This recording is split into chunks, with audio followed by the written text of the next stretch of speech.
Kak Wira, suara indahnya membuka acara kita hari ini. Makin menarik suara Kak Wira ya, Wid ya? Iya, enak ya Bang ya, mendung-mendung hari Kamis dengerin suara Kak Wira enak ya. Benar Widya, kalau berbicara mendung Widya, sebenarnya ada isu juga yang memendungkan hati para pemirsa yang di rumah sana, kecuali khususnya emak-emak ini Widya. Emak-emak, Seperti ya. kayaknya semalam saya suka nih jajan-jajanan yang ada gulungan-gulungan telur ya. Mereka berkata ini, Dek ini nggak apa-apa ya sikit-sikit, ya kenapa pula Bu sikit-sikit, saya bilang gitu. Kita kurangi seperti kayak porsinya ini, karena yang mahalan telur sekarang. Mahal telur Iya. sekarang ya Mah. Kalau gitu Bang jangan jajan telur. Jajan apa lagi ya Abang Widya? jajannya sayur-sayuran aja Sayur-sayuran sekarang ya, ya, Widya. lebih sehat. Benar. Serius. Terkait itu Widya, saya tanya kenapa pula hal begitu Bu? Saya bilang iya, kami harus menambah modal, pendapatan makin berkurang. Tak mana lah yang harus hidup ini. Gitu mama sekarang betul. Widya. Memang ini jadi perbincangan ya Benar. Bang Azril beberapa minggu belakangan, harga telur mahal. Benar, gitu. sama judulnya dengan tema yang akan kami bawa dalam tanggapan publik ini adalah telur mahal, kenapa ya? Iya, kenapa harga telur mahal? Benar, Widya. Nah, tapi kita udah undang dua narasumber yang akan kita tanya kenapa nih harga telur mahal. Kira-kira penyebabnya apa, Bang Benar, Azril? pemicunya apa ya Widya? Iya. Langsung saja Widya, saya perkenalkan sebelah saya ini sudah malang melintang di dunia TVRI Sumatera Utara yang memberikan edukasi dan juga informasinya terkait apa-apa saja yang lagi isu happening. Bersama saya ataupun di sebelah kiri saya ini ada Bapak Barita Siti selaku Kabid Perdagangan Dalam Negeri Disperindaksum. Selamat sore Pak, apa kabarnya? Selamat sore, Alhamdulillah. Assalamualaikum. Waalaikumsalam warahmatullahi wabarakatuh. Sehat ya Pak ya? Alhamdulillah. Baik Widya, sudah saya Sudah perkenalkan ya, yang Pak pertama. Barita. Pak Barita Sihite. Oke, di sebelah Widya minggu lalu sudah hadir ya. Udah malam melintang juga kayaknya Widya ya. Ini sudah ada Bang Kondangan Benjamin, beliau adalah pakar ekonomi Sumatera Utara. Gimana kabarnya Bang hari ini? Ya alhamdulillah baik. Baik ya. Oke, ini kalau membahas soal kenaikan harga, minggu lalu BBM ya Bang. Hari ini kita bahas tentang kenaikan harga telur. Benar, karena keterkaitannya sama-sama naik di periode-periode yang sama. Iya, kayaknya lebih Menyekik banyak yang sekali. naik ya Bang Azril. Benar ya. Widya. Kalau Jangan pendapatan bertambah Bang Azril, ini harga naik, pendapatan bertambah nggak? itu juga yang menjadi masalah. Mungkin kita tanyakan langsung nanti ke pengamatnya, pendapatan berkurang atau bertambah yang seharusnya dilakukan pemerintah melalui gaji maksudnya. Oke, ini kita langsung mungkin ke Pak Barita terlebih dahulu ya. Pak, ini sesuai dengan judul kita, telur mahal kenapa? Nah, kenapa Pak telur mahal sekarang ini? Dan juga harga untuk di Sumatera Utara saat ini berapa sih Pak Barita? Baik, pemirsa TVRI Sumatera Utara dimanapun berada. Assalamualaikum warahmatullahi wabarakatuh. Waalaikumsalam. Terkait tadi pertanyaannya soal telur ini. Iya, jadi kami sampaikan kepada pemirsa bahwa untuk hari ini harga telur itu 28.300 Per kilo ya Pak? per kilonya. Itu untuk harga hari ini. Jadi memang kalau kita ke regulasi yang mengatur tentang harga ini ada Permendak nomor 7 tahun 2020. Di sana harga acuan itu disebutkan 24.000. Iya, tetapi kalau kita melihat fenomena perekonomian kita di dalam 2 tahun terakhir pada saat pandemi ini, artinya komponen yang dibutuhkan untuk ternak yang menghasilkan telur itu ada perubahan yang sangat signifikan, terutama seperti jagung, jagung, bahan pangan dan kedelai. Iya, kedelai untuk hari ini udah 13.000 sekian, hampir 14 ribuan. Jagung juga udah di atas 6 ribuan. Jadi kemarin ada wacana untuk merevisi harga acuan itu menjadi 27. Iya, 27.000 per kilo. Melihat dari harga untuk pangan tadi untuk ternak ini. Jadi terus yang kedua, harga ini juga ada juga kenaikan karena kemarin 3 bulan yang lalu memang harga telur itu memang agak rendah. Jadi pada saat harga telur itu rendah, itu peternak itu menjual petelur ini menjadi daging. Oke, berarti iya, ayamnya ada hidupnya juga ya? iya. Itu satu penyebabnya. Artinya itu butuh waktu dia supaya bisa lagi untuk menghasilkan telur. Terus yang kedua, ini juga kita membaca di media massa bahwa pemerintah melalui kementerian lembaga yang lain ada memberikan bantuan ke masyarakat yang bentuk bantuan pangan non tunai Dari Menteri Sosial iya, jadi sebelumnya ini memang langsung bantuannya berupa seperti telur ini, memang ini tidak lagi seperti itu, tapi pada intinya untuk menambah gizi masyarakat. Mereka tidak diberikan secara langsung, artinya diberikan dalam bentuk sembako. Bukan, uangnya dikasih Dalam uang. untuk yang terakhir terakhir ini, tetapi peruntukannya untuk menambah Pemberian gizi sembako. Oke. masyarakat. Artinya kalau melihat kondisi berarti telur ini kan dicari. Iya, jadi kalau kita lihat dengan fenomena sekarang dengan harga 28.000, dengan fenomena ini sebenarnya kita sedikitlah di atas rata-rata soal harga telur. Demikian mungkin yang bisa Baik, saya disampaikan. lantas ke Bang Gunawan sendiri Oke. melihat langsung, mungkin saya sedikit menyoroti adanya pemberian bantuan dari Menteri Sosial dan juga saya melihat dari Menteri Perdagangan mengatakan bahwa hal tersebutlah yang menjadi faktor pemicu kenaikan telur ini. Apakah di dalamnya tersebut tertuang ada bisnis yang masih terselubung untuk kenaikan harga ini? Jadi kalau misalkan kita lihat ya, kenaikan harga telur ayam itu memang pada dasarnya itu dipengaruhi oleh banyak faktor. Pertama day old chicken. Day old chicken itu ayam indukan yang dihasilkan dari perusahaan yang dijual ke peternak. Ini harganya naik 3 kali lipat. Di 2022 tuh naik 3 kali lipat. Kalau yang kita lihat itu kan ada yang harga 5.000 tuh jadi 15 ribuan. Itu hanya untuk calon indukan. Yang kedua jagung, benar. Jagung sempat di 6.700 turun ke 5 ribuan, ke 5.400 dan terus dia berfluktuasi di angka 6 ribuan. Seperti itu dia fluktuasinya. Fluktuasi kenaikan harga pakan ternak ini juga mempengaruhi tentunya untuk biaya produksi. Benar. Untuk produksinya makin meningkat dong untuk telur ayamnya. Itu yang kedua. Yang ketiga nih, sumber protein itu ada banyak. Ada dari kedelai, tahu, tempe, ada ikan, ada daging ayam, ada daging sapi. Tapi telur ini dia tuh di atas tempe. Tahu tempe itu di atasnya tuh telur. Artinya kalau rumah tangga itu ditanya, kamu kalau misalkan pilihan pertama nih nggak dapet, dia ke pilihan kedua, Benar. gitu loh. Iya. Kan gitu ya. Ini pilihan paling umum nih, tempe yang paling mudah terjangkau. Kedua telur, ketiga daging ayam. Jadi makin ke atas ini makin sulit masyarakat menjangkaunya, kan gitu ya. Begitu tempe mahal, dia kemari. Lari ke telur ayam ya, begitu telur ayamnya naik. Ya mau kemana lagi Lari kan gitu kemana kan ya, lagi? semuanya naik ini. Karena semuanya naik. Nah, selain itu, selain yang tadi itu memang ada bantuan sosial. Bantuan sosial itu memang meningkatkan permintaan demand-nya itu dari Iya. si pemerintah naik. Ya, kita tahu. Tapi biasanya nggak lama. Kalau bantuan sosial itu kan biasanya kan dia akan berimpact kalau hitungan kita tuh 2 sampai 3 minggu ke depan dia akan Pasti. kembali normal. Benar. Gitu ya. Tapi yang jadi persoalan kan masa iya sih dari bantuan sosial kita harus mengeluhkan kenaikan harga telur. Kenapa? Benar. Masyarakat menengah ke bawah yang miskin dapat telur gratisan. Yang menengah ke atas ya bayar agak mahal kan gitu kan ya. Tetapi ini juga dikeluhkan. Secara keseluruhan kalau kita tarik data 2020, 2021, ini harga telur tuh bergerak di kisaran angka 20 hingga 24. Nah, di situ dia terus. Tadi Pak Barita mengatakan bahwasanya hari ini 28. Nah, tadi tim kita di Pasar Aksara sama di Sukarame itu mencatat 26.400. Oke. Tapi ada wilayah lain yang lebih mahal. Ya. Padang Sedempuan, Sibolga, ini angkanya 30 ribuan ini. 30 ribu per kilo. Tidak stabil artinya ya? Artinya memang nggak ada gap yang beda gitu kan. Terus di Gunung Sitoli 36. Wow. Nah, jadi beda kan, beda-beda nih harganya. Kenaikan ini memang kalau kita pantauin yang perlu kita khawatirkan adalah kenaikan harga telur di Pulau Jawa. Sebenarnya itu yang perlu kita waspadai 33.000 sampai hari sudah ya? ini. Kenapa? Karena takutnya nanti dari situ terjadi peningkatan permintaan telur yang di wilayah Sumatera Utara. Karena Oke. ini gapnya jauh nih kan. Jawa itu Benar, 30 ribuan loh. Kita 26, 28 ini kecil aman masih ya. Masih aman sebenarnya. Kalau mereka datang kemari, agennya kemari, ya faktanya Kepulauan Riau itu udah mulai mengalami peningkatan permintaan untuk telurnya. Nah kalau seandainya kita diem-diem aja nih, nggak lakukan apa-apa pun nanti bisa naik lagi. Nah tetapi kan Presiden udah bilang bahwasanya 2 minggu nanti harga kembali normal. Ini berarti ekspektasinya adalah setelah mengeluarkan bansos gitu kan ya, dalam 2 minggu nih insya Allah nih akan kembali normal. Kan seperti itu. Nah kita harapin aja, kita lihat nanti. Tapi kalau menurut saya sih pas. Harusnya 2 minggu, 3 minggu ini bisa turun. Mungkin kalau yang di Jawa bisa ke 28-an, tapi kalau yang di Medan atau mungkin Sumatera Utara dan sekitarnya ini kan baru naik Rp1.000 per kilogram ya Benar. kemarin ya. Jadi paling nanti balik ke angka 25, 26 atau 27 ya disitulah jalur lokasinya. Oke. Sehingga bisnis ini sebenarnya sih kalau misalkan terjadi dugaan-dugaan yang sifatnya itu dicurigai nih, wah ini ada permainan ini gitu kan ya. Sebenarnya sih kalau saya menilainya yang perlu diaudit itu pada saat menghadirkan pakan ternak sama indukan ayamnya. Nah, di situ dia. Tapi kalau untuk harga telurnya di lapangan ini sesuai dengan mekanisme pasar sih pada dasarnya. Baik, Oke, menarik sekali. oke, Kalau baik. Widya sendiri suka telur, tempe atau tahu?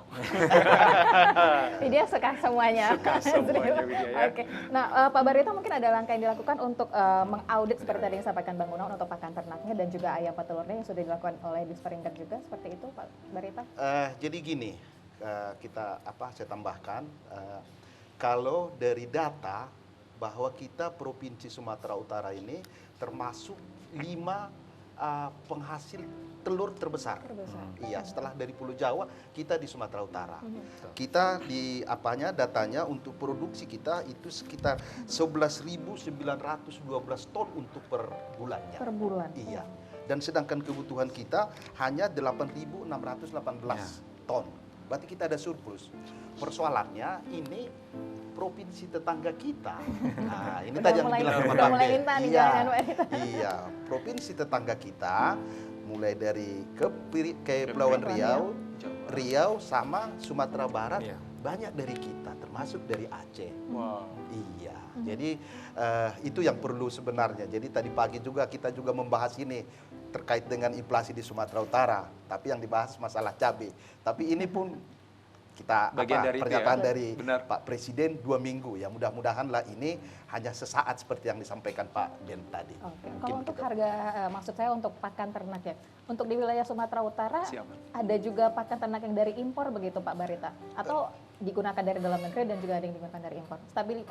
Ketersediaan stok pakannya seperti apa? Ketersediaan itu ada, tetapi dia import. Iya, jadi kita persoalannya di harga. Iya, dengan tingginya bungkil kedelai itu sumbernya mungkin Pak Ben nanti lebih mengapakan itu dari Amerika, dari Argentina dan Brazil. Dan itu 75% daripada untuk pakan ayam itu jagung dan bungkil kedelai ini. Jagung pun di dalam negeri tinggi, sedangkan bungkil kedelai pun kita dari luar. Iya, jadi mungkin ya harapan kita ini bagaimana ini harus lintas sektoral lah. Artinya bagaimana pemerintah bisa untuk berapakan ke masyarakat untuk bisa menanam jagung. Artinya adalah insentif yang diberikan pemerintah, baik itu soal pupuk, bibit. Iya, mungkin itu jalan satu-satunya supaya harga itu bisa ditekan dengan catatan ya petani juga bisa menghasilkan untung di dalam melakukan pertaniannya. Baik, menarik sekali perbincangan kami terkait telur mahal ini kenapa. Lantas kalau dari Bang Ben sendiri melihat pengawasan ataupun penjagaan dari setiap wilayah khususnya pada distributor hingga ke peternaknya sendiri itu seperti apa? Agar nanti telur yang dijual sampai ke masyarakat itu benar-benar sesuai dengan harga yang diberikan oleh pemerintah. Sebenarnya sih kalau kita lihat dari perangkat pemerintahan tuh sudah optimal ya. Sudah kalau optimal saya lihat berarti. dari Sperindak tuh aktif memantau. Jadi kita tuh sering ketemu kok sama surveyor dari Sperindak sama surveyor kita tuh sering ketemu tuh di lapangan. Nah, terus kalau kita lihat dari KPPU-nya itu juga aktif mereka langsung terjun kalau seandainya ada temuan apapun itu kan dia langsung terjun gitu loh. Tetapi memang yang jadi masalah kita sekarang ini kita tuh dihadapkan dengan kondisi-kondisi di mana harga barang-barang impor ini mengalami kenaikan yang cukup signifikan. Kedelai itu salah satunya yang memicu terjadinya peningkatan harga yang cukup tinggi pada komoditas pakan ternak. Nah ini yang jadi masalah seriusnya. Kalau jagung kita tahu jagung itu memang dihadirkan ada di wilayah kita walaupun kalau kekurangan negara lain juga siap masuknya kan gitu. Tapi angkanya juga nggak besar. Kalau dulu ya dulu dominasi jagung dari impor itu sangat tinggi tapi sekarang di belakangan ini sudah tidak seperti itu lagi. Jadi kalau misalkan kita tanya nih, sebenarnya kalau kita bicara harga telur idealnya di berapa kan gitu kan? Kembali lagi ke situ gitu. Kalau tadi Kementerian Perdagangan menyatakan bahwasanya kita punya aturan untuk merevisi biar supaya tidak di 27 ribuan lagi Pak per kilo ya. Saya pikir sih setuju Pak. Kita lakukan penghitungan ulang di harga keekonomiannya berapa karena memang faktanya di lapangan ini itu kan peternak ayam petelur ini juga mengalami keluhan gitu loh. Mereka di saat harga naik seperti ini kemarin sempat turun ya. Oke lah kemarin sempat turun. Katakan di harga yang seperti sekarang pun mereka menyatakan kita juga nggak bisa mendapatkan untung yang maksimal dan belum bisa mengcover biaya operasional sama pemenuhan kebutuhan hidup sehari-hari. Karena kan inflasi tinggi ini. Nah ini yang jadi masalah dan ini yang masih kita coba untuk pikirkan gimana sih solusinya ke depan tuh nanti seperti apa. Tetapi memang kalau misalkan ya dengan kondisi seperti sekarang di mana pasokan kedelai di dunia mengalami gangguan hebat gitu kan ya. Bahkan gandum juga bermasalah gitu kan. Karena kan pakan ternak itu kalau kita udah lihat bentuk jadinya itu komposisinya tuh ada jagung, ada gandum, ada kedelai, ada tulang ikan gitu kan ya Pak. Macam-macam itu ada konsentratnya itu ada lagi gitu kan ya. Jadi kombinasinya itu terlalu ribet dan memang sebagian itu didatangkan dengan cara-cara diimpor. Nah, ada baiknya memang kita berkoordinasi sama perusahaan pakan ternak sama perusahaan yang menghasilkan ayam petelur tadi itu gitu ya. Kita coba koordinasi ke mereka. Mana tahu nih mereka juga mengalami kesulitan sehingga harga sulit untuk dikendalikan. Misalkan ada nggak solusi lain untuk penyediaan bahan baku untuk penyediaan pakan ternak, katakanlah demikian. Caranya gimana nih? Oh ya mungkin kalau caranya ada nggak substitusinya?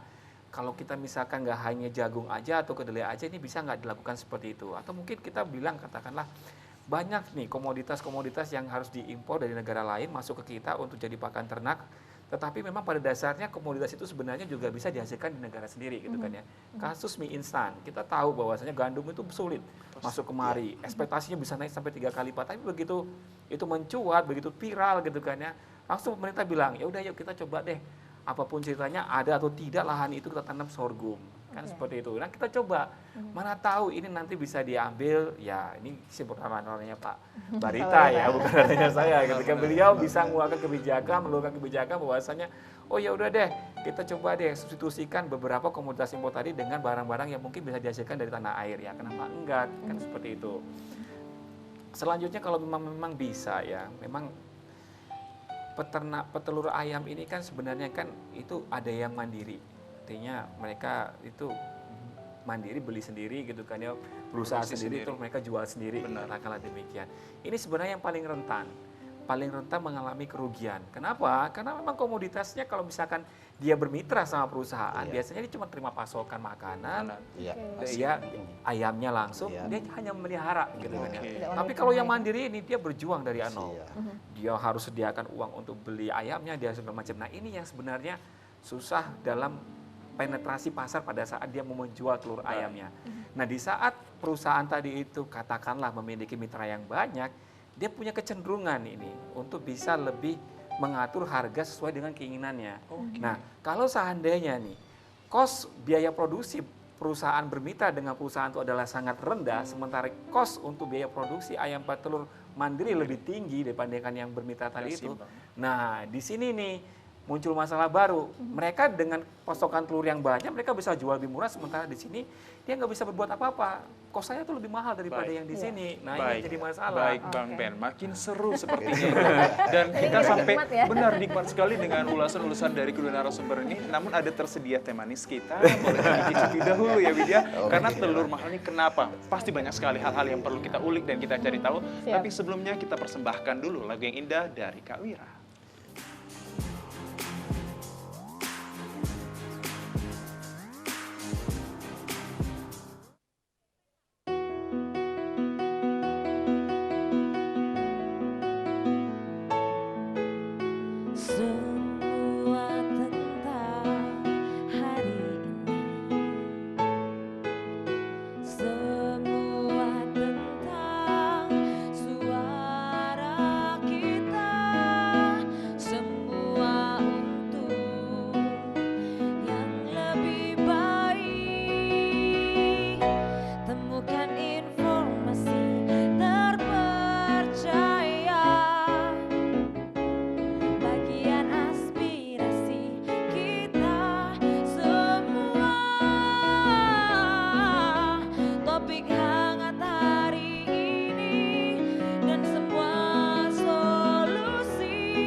Masih di tanggapan publik dengan judulnya adalah telur mahal. Kenapa? Tanda tanyanya besar. Kenapa? Widya. Bang Azril. Oi. Masih pengen makan telur? Sepertinya kayaknya enggak lah. Sementara enggak dulu. Benar, karena berpikir terkait tentang kualitas dan kuantitasnya ini juga harus dipertimbangkan terlebih kepada pedagang-pedagang kecil UMKM. Kalau dari Pak Barit yang melihat kualitas dan juga kuantitas terhadap telur ini yang kadang mungkin dia harganya mahal, kuantitasnya kecil dia Pak, atau kualitasnya ini kecil, seperti apa pengawasan di lapangannya Pak? Jadi ini saya sampaikan untuk pemirsa, kita dengan asosiasi perunggasan ini komunikasinya kita bagus. Oke. Iya, komunikasinya bagus, dalam hal ini pemerintah lah. Jadi pada saat nanti kayak beberapa bulan yang lalu harga telur itu turun, mereka datang ke kita itu minta advis lah, minta proteksi macam-macam gitu. Tapi begitu ini harga naik, ya kami yang selalu mendatangi mereka. Iya, terbalik. Iya. Terbalik, ya. Karena ya yang asosiasi ini biasanya ya kalau harga tinggi, ya mereka mungkin ada hitung-hitungan secara ekonominya. Itu yang pertama. Terus yang kedua, soal kenaikan ini kita juga ada di provinsi, ada namanya Satgas Pangan.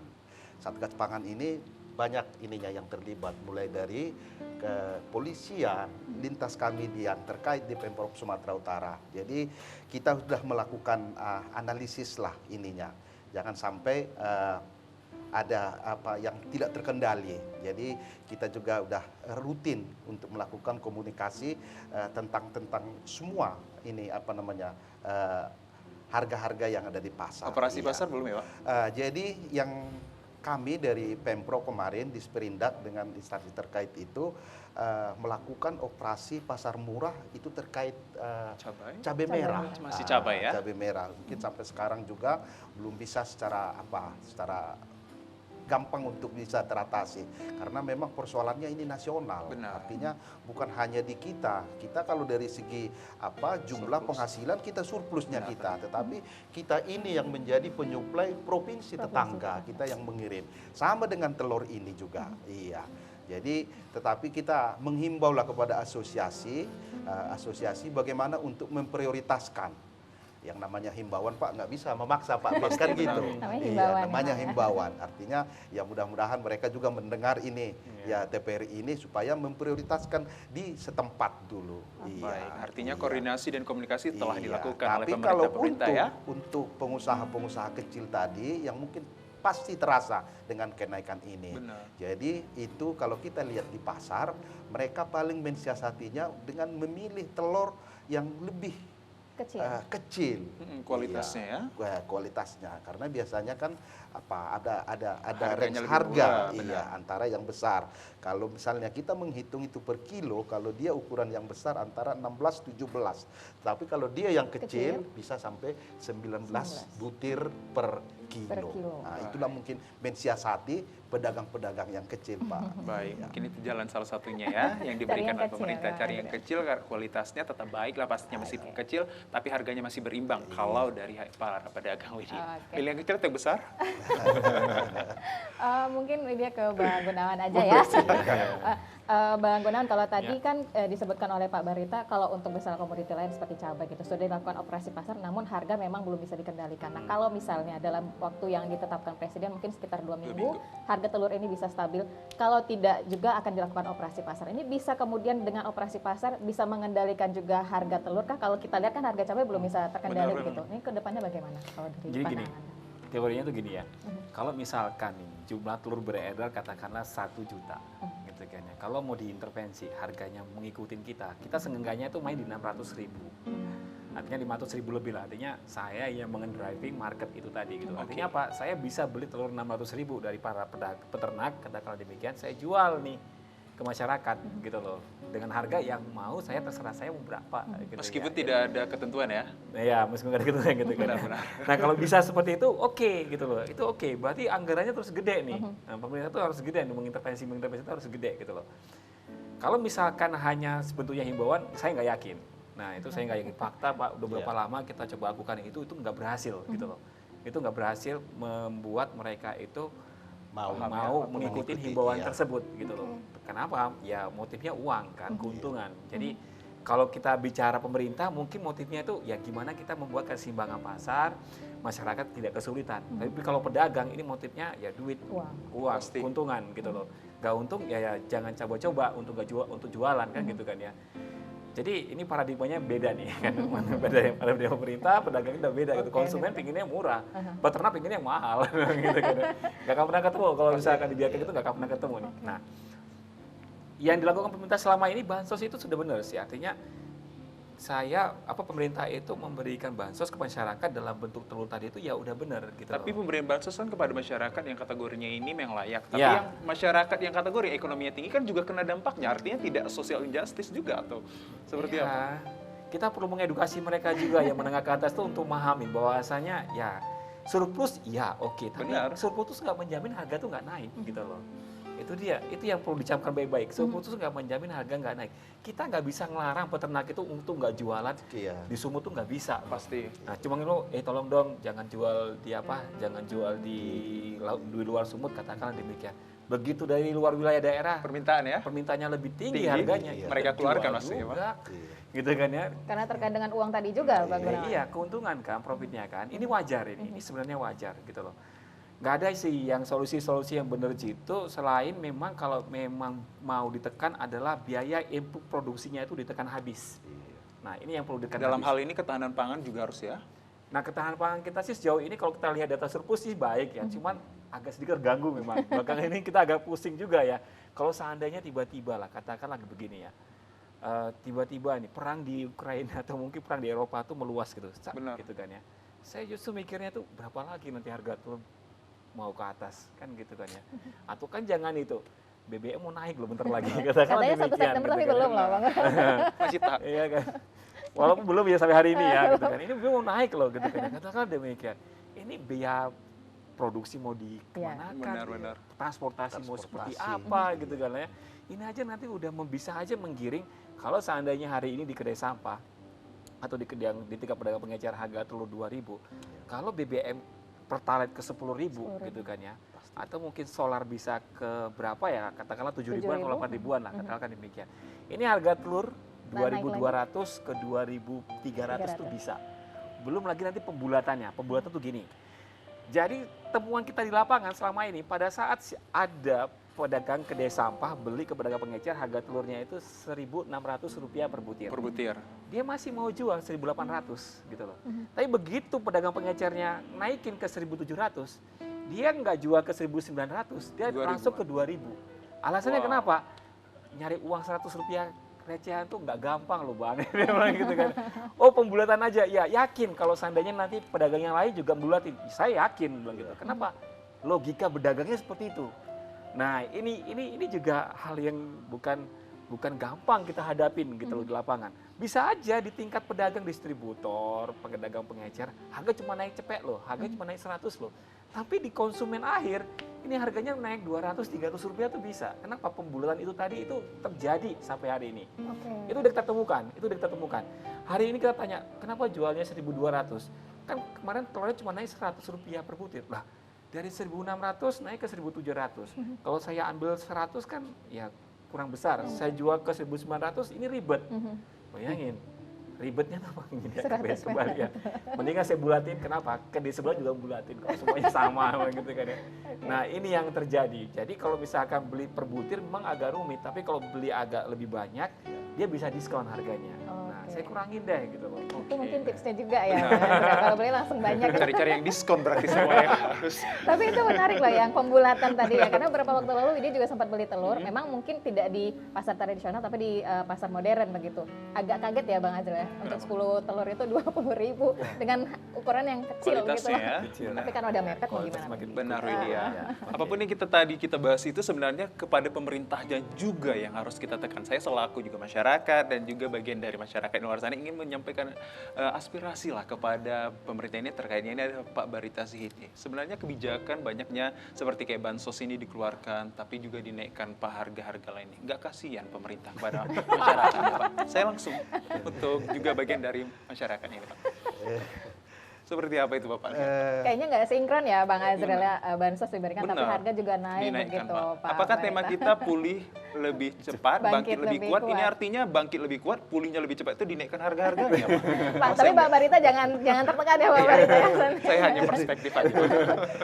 Jadi memang apa namanya ini persoalan ekonomi ini sangat kompleks sekali ininya. Iya, artinya pasti banyak persoalan yang sangat mempengaruhi. Benar. Iya. Seperti itu tadi pertanyaan harga naik, pendapatan Masih seperti Segitu-segitu aja. Diam-diam Tapi aja. yang jelas pemerintah juga ini kalau kita lihat pemberitaan di media, artinya pemerintah akan memberikan insentif lah kepada pekerja yang punya gaji pendapatan di bawah UMR. Iya, itu yang kita dengar itunya.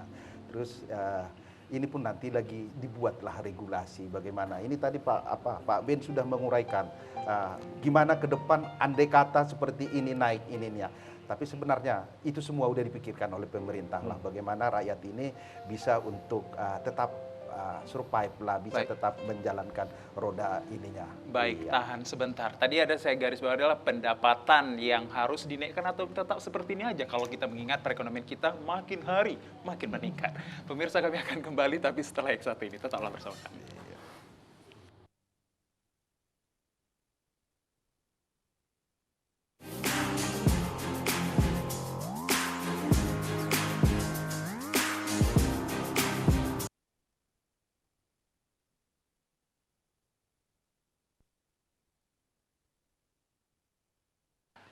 Nah itu dia pemirsa, perekonomian makin hari makin meningkat. Sebenarnya terkait pekerja ini ada yang dikategorikan mendapatkan insentif ataupun dapatkan gaji. Lantas kalau dari, mungkin tadi Pak Barita sudah memberikan perspektifnya. Kalau dari Bang Ben sendiri melihatnya, pendapatan segini-segini aja, perekonomian makin hari makin meningkat. Stabil ataupun keselarasannya ini terhadap kebijakan yang dikeluarkan pemerintah ini seperti apa Anda melihat selaku pakar ekonomi? Bang Ben? Gini, yang jadi masalah tuh kan kita selalu bilang nih, pemerintah selalu bilang bahwasanya pertumbuhan ekonomi itu 5%. Benar. Kan? Nah, ini berarti asumsinya gini, oh ekonomi itu naik gitu ya. Ekonomi itu membaik gitu kan. Memang membaik atau tidak, Bang? Tapi inflasinya itu lebih tinggi naiknya daripada kenaikan pertumbuhan ekonomi. Jadi gini, saya ilustrasikan.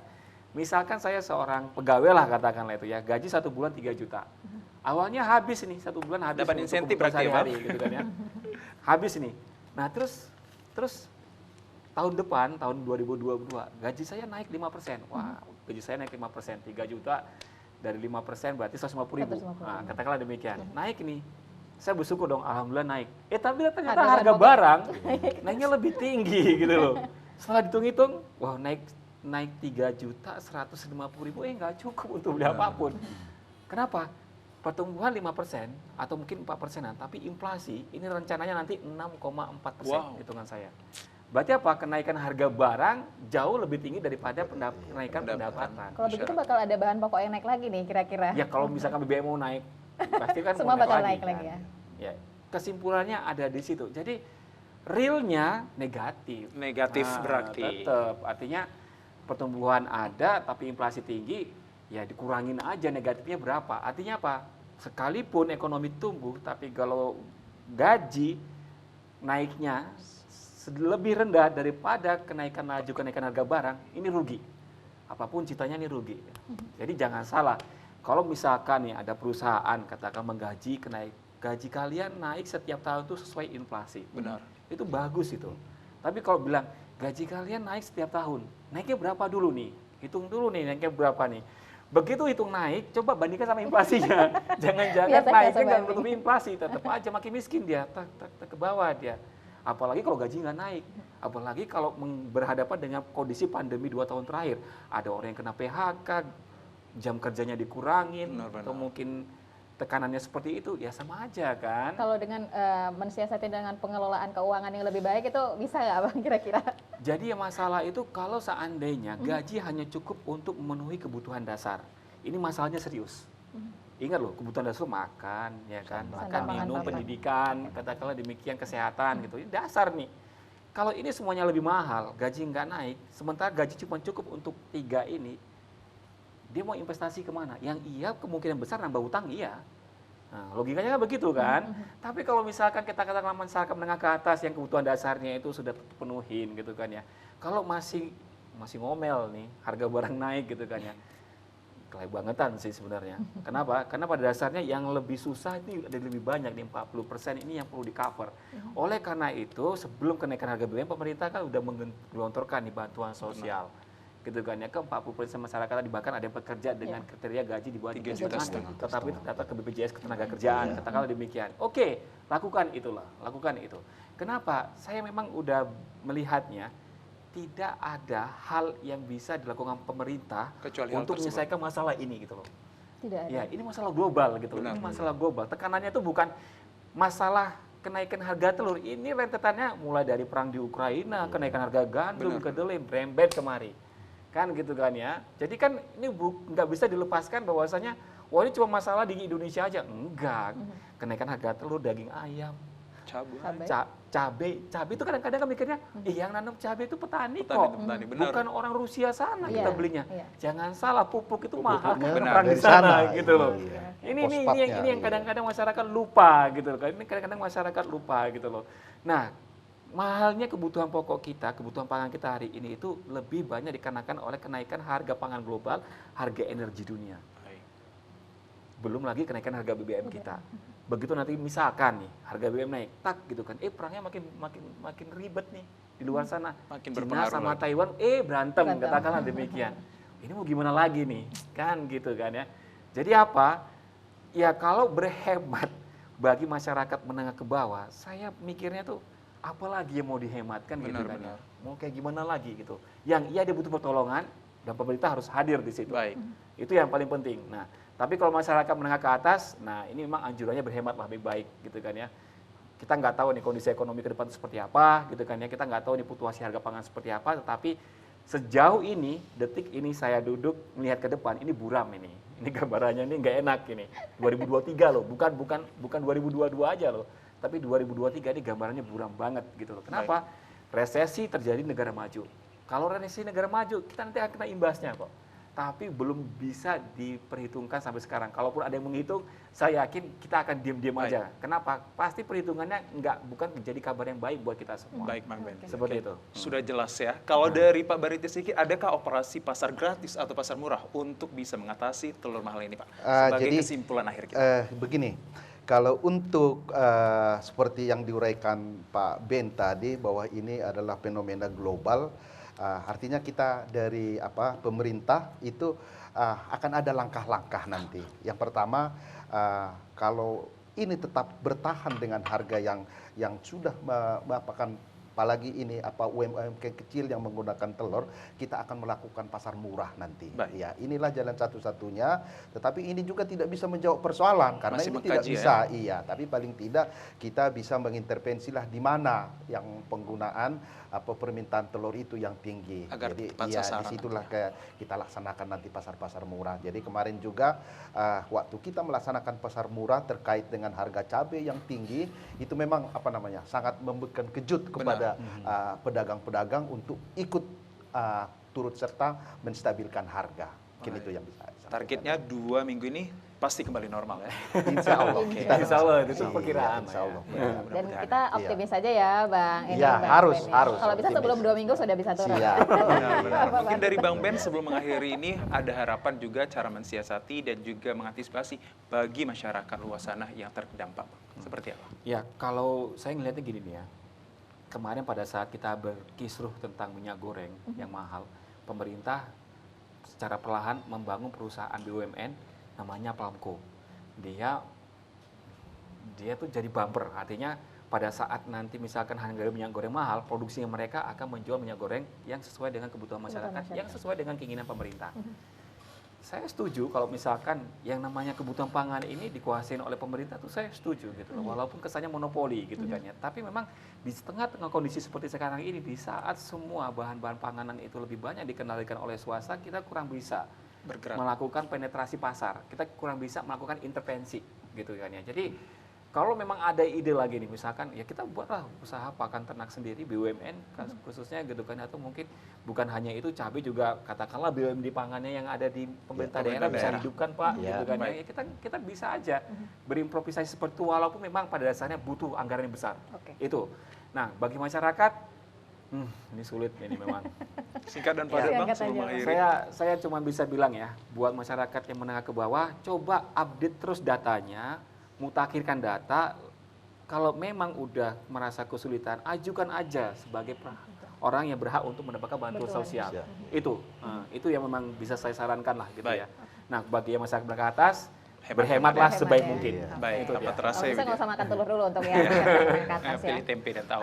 Baik, tanpa terasa pemirsa, sudah 1 jam kita bermani dengan perbincangan kami ini. Semoga sumbangsi pemikiran dari kedua narasumber dan apa yang kita sampaikan tadi membuka wawasan kita agar tetap, katakanlah ini tetap pada relnya ya Widya. Oke, baik. Pak Barita, terima kasih. Ya, Bang Maman sama-sama. Benjamin, terima kasih. Sama-sama. Ya. Dan tentunya kita harapkan memang nanti akan ada improvisasi juga ya, seperti tadi harapan dari Bang Penda, dari pemerintah improvisasi. Semoga keberpihakannya ini tetap kepada masyarakat. Pemirsa, kita akan ketemu lagi di episode-episode selanjutnya dengan tema yang menariknya, tapi terimalah persembahan akhir kami dari Kak Vira. Silakan.